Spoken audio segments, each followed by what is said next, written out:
അസ്സലാമു അലൈക്കും വറഹ്മത്തുള്ളാഹി വബറകാതുഹു. ഈ രണ്ട് ഇസ്മുകൾ അടങ്ങുന്ന ഈ വചനങ്ങൾ ചേർത്ത് ചൊല്ലിയാൽ ഉറപ്പായും നമ്മുടെ ദുആക്ക് ഉത്തരം കിട്ടും ഇൻഷാ അല്ലാഹ്. ഇസ്മുൽ ആളമാണെന്ന് മുത്തുനബി നമ്മെ പരിചയപ്പെടുത്തിയ രണ്ട് ഇസ്മുകളാണ് അർ-റഹ്മാനു റഹീം എന്നതും അൽ ഹയ്യുൽ ഖയ്യൂം എന്നതും.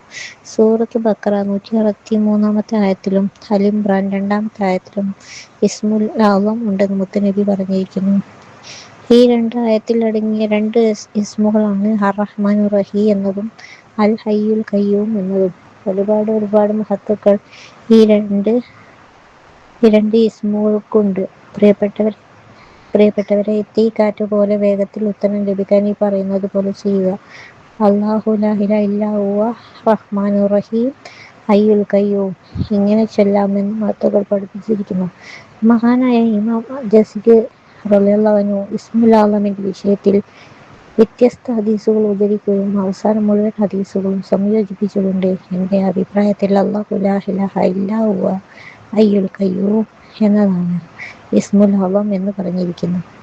പ്രിയമുള്ളവരെ, മേൽപ്പറഞ്ഞ രൂപത്തിൽ അല്ലാഹു ലാ ഇലാഹ ഇല്ലാ ഹുവ റഹ്മാനുർ റഹീം ഹയ്യുൽ ഖയ്യൂം എന്നിങ്ങനെ എല്ലാം ഉൾപ്പെടുത്തി ചൊല്ലുക.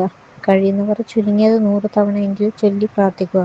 ഫലം ഉറപ്പ് ഇൻഷാ അല്ലാഹ്. അല്ലാഹു സുബ്ഹാനഹു വ തആല തൗഫീഖ് നൽകി അനുഗ്രഹിക്കുമാറാകട്ടെ. ആമീൻ യാ റബ്ബൽ ആലമീൻ. അസ്സലാമു അലൈക്കും വറഹ്മത്തുള്ളാഹി വബറകാതുഹു.